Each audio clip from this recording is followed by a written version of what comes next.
Que de mots, que de chapitres et que de titres ce matin dans la presse, Patrice. Oui, bonjour Laurent, bonjour à tous. On va commencer par la photo d'un gars qui se caille, mais qui se caille à un point que vous ne pouvez pas imaginer. Le gars est à deux doigts d'être momifié.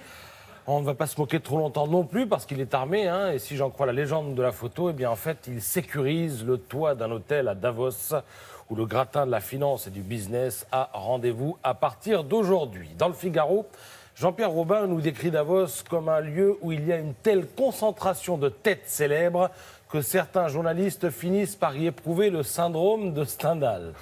Alors en tout cas, le Forum économique mondial a 4 jours pour construire un avenir commun dans un monde fracturé. Alors le monde fracturé, ça c'est fait. Quant à l'avenir commun, c'est pas gagné. Vous avez 60 personnes qui détiennent à elles seules autant que la moitié des habitants de la planète Terre. S'énerve Patrick Appelmuller dans l'Humanité qui regrette que la France soit championne d'Europe du versement de dividendes et qui en fait sa une. Mais à colère et demi, c'est toujours pareil, écrit Rémi Godot dans l'Opinion. D'abord, on nous sort un chiffre choc pour démontrer le gouffre entre les plus riches et les plus pauvres.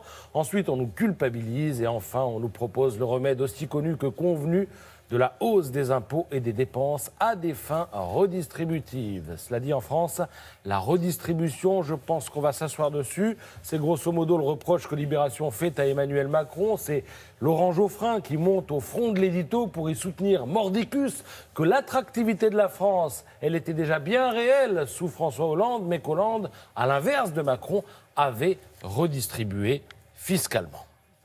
Alors, après, moi, tout ça, c'est ce que je lis dans les journaux. Si ça se trouve, ça n'est même pas vrai. Si ça se trouve, ce sont des bobards, pour reprendre la formule qui figure à la une de La Croix, qui nous régale, comme chaque année, de son baromètre de la confiance des Français dans les médias. Alors, comment vous dire ?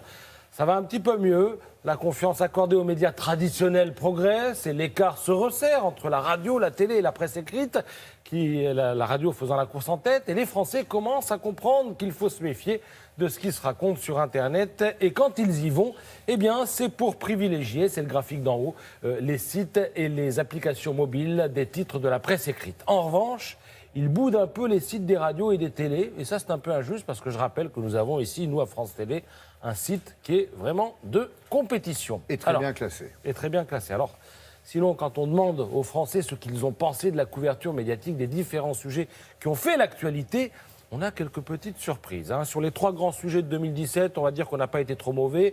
76% de contents de la couverture présidentielle, 59%, c'est un peu moins bien, de la campagne Balance ton port, 71% satisfaits de la couverture des JO, de l'attribution des JO à Paris.